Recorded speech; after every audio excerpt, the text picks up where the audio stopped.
Hello, नमस्कार सर्वांना. तर रेश्माच्या ब्लॉगमध्ये तुमचं सहर्ष स्वागत आहे. तुम्हाला देखील असं शाही चिकन करी बनवायचे असेल तर रेसिपी शेवटपर्यंत नक्की बघा आणि मी जे काही स्टेप्स सांगितलेले आहेत त्या नक्की फॉलो करा. तर शाही चिकन बनवण्यासाठी आपल्याला इथे 2 ते 3 कांदे बारीक चिरून ते फ्राय करून घ्यायचे आहेत आणि आलं, लसूण, मिरची पेस्ट ही देखील करून घ्यायची आहे. आणि तुम्ही बघू शकता मी सगळी तयारी आधी करून घेतलेली आहे. इथे मी अर्धा किलो चिकन घेतलेलं आहे, दही घेतलेलं आहे, ते देखील चांगलं फेटून घ्यायचं. फ्राय केलेला कांदा घ्यायचा, पुदिना आणि कोथिंबीरची पेस्ट घ्यायची. इथे मी लाल तिखट, हळद, किचन किंग मसाला, मटन मसाला आणि चिकन मसाला घेतलेला आहे आणि टोमॅटोची पेस्ट अगदी बारीक करून घ्यायची. चला तर आता आपण सुरुवात करूया रेसिपीला.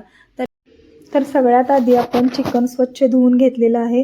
तर आता आपण जे जिन्नस घेतलेले आहेत ते सगळे आपण मॅरिनेट करायला घेऊया, म्हणजे ते सगळं मिक्स करूया.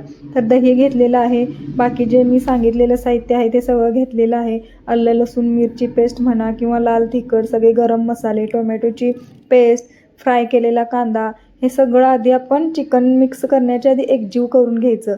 कारण की ते चिकन घातल्यानंतर व्यवस्थित लागेल असं नाही, त्यामुळे आधी ते मिक्स करायचं आणि ते सगळं प्रॉपर मिक्स झाल्यानंतर मग त्यामध्ये आपण चिकन मिक्स करायचं. तर इथे मी तूप देखील टाकलेलं आहे, मी मगाशी ते तुम्हाला सांगायला विसरले. त्यामुळे इथे तूप घेतलेलं आहे. मीठ देखील आपल्या चवीनुसार घ्यायचं. तूप आणि मीठ ॲड केल्यानंतर मी इथे चिकन स्वच्छ धुवून घेऊन आता ते मॅरिनेशनसाठी त्यामध्ये मिक्स करत आहे.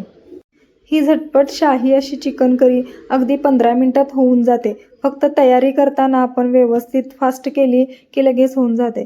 तर इथे मी 4 ते 5 चमचे तेल गरम करून घेतलेलं आहे आणि त्यामध्ये आपण मॅरिनेशन केलेलं चिकन घालून घेऊया आणि चिकन अगदी हलक्या हाताने आपण ते मिक्स करायचं. कारण की आपण मॅरिनेशन केल्यामुळे ते थोडं मऊ पडतं आणि समजा आपण जर दाब देऊन करायला लागलो तर चिकन तुटू शकतं. त्यामुळे अगदी हलक्या हाताने सगळं मिक्स करायचं आणि 10 मिनिटासाठी झाकण लावून ठेवायचं. आधीमध्ये तुम्ही चेक केलात तरी चालेल. जेव्हा कधी आपल्याला चिकन सुक्कं, चिकन रस्सा ह्या दोन्ही गोष्टी करायचा कंटाळा येईल तेव्हा आपण ही शाही चिकन करी नक्कीच ट्राय करू शकताय. कारण की ही दह्यामुळे त्याला ऑलरेडी पाणी सुटतं आणि जर तुम्हाला ह्याची कन्सिस्टन्सी अशीच हवी असेल तर अशीच ठेवू शकताय किंवा आणि थोडं तुम्हाला पातळ हवं असेल, रस्सा टाईप हवं असेल तर थोडं तुम्ही गरम पाणी घालून पुन्हा एकदा 5 मिनिटासाठी शिजवून घेऊ शकताय.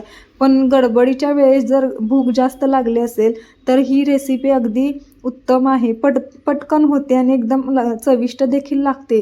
थोडं कमी याच्यामध्ये बिर्याणीची चव उतरलेली असते.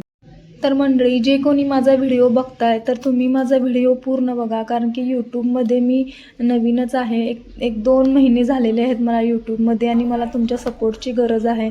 तर व्हिडिओ शेवटपर्यंत बघा. रेसिपी कशी वाटली मला कमेंटमध्ये नक्की सांगा. चॅनलला सबस्क्राईब करा, फेसबुकला फॉलो करा. थँक्यू.